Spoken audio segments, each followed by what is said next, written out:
Orang CFE, kalau ada saudara mara ke siapa-siapa bagi tahu diorang supaya alert benda ni. Kita tak nak mengalami dia meletup dekat highway, minyak hitam kering, enjin jam. Macam fuel hose, dia tak macam ni tau. Dia layer benang dia banyak. Sampu ni memang ada keluar untuk OCS ke? Kalau okay, Assalamualaikum warahmatullahi wabarakatuh. Okey, kalau korang tengok ni adalah enjin oil cooler di mana sistem penyejukan untuk minyak hitam untuk Izora CFE turbo.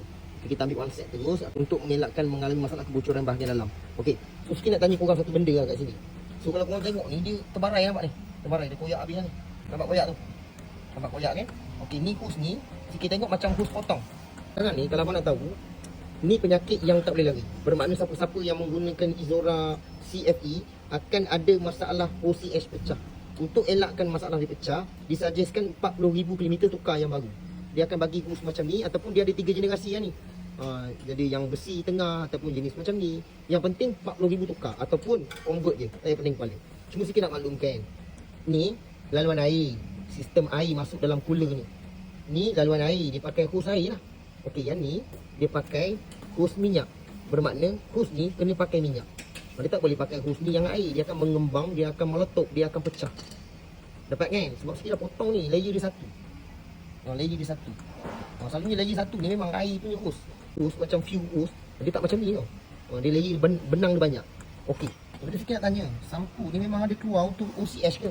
Kalau ada, cantik lah. Nampak ni? Dia punya benang dia banyak ni. Wallahi guys, nampak tu? Macam benang Converse tu, rasa Converse tu kan? Yang ni tak lucu lah. Sikit nak maklum. Nak tanya korang, kalau OCS ni datang memang sampu ada, memang terbaik lah. Tak tahu lah, tapi 40,000 dia suggestkan tukar. Ingat benda ni meletup, dia tak bagi tahu. Yang tahu minyak terbarai bawah sana. Semua minyak, minyak tu. Minyak hitam abang. Minyak hitam basah habis tu kan. Yang pakai Izora CFE, kalau ada saudara mara ke siapa-siapa bagi tahu diorang supaya alert benda ni. Kita tak nak mengalami dia meletup dekat highway, minyak hitam kering, enjin jam. Enjin jam bang. Crankshaft tak boleh pusing, owner mesti nangis. Betul, kos tinggi.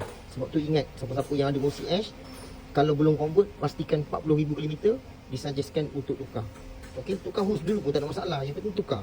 Kena ingat, dia pecah, dia tak bagi tahu, dia meletup, memang sandai kereta, lagi malang, enjin kong, enjin rosak. Okey guys, siapa-siapa nak datang ke workshop, boleh terus datang ke Tamin Jaya Seri Mangan Malakong. Assalamualaikum warahmatullahi wabarakatuh.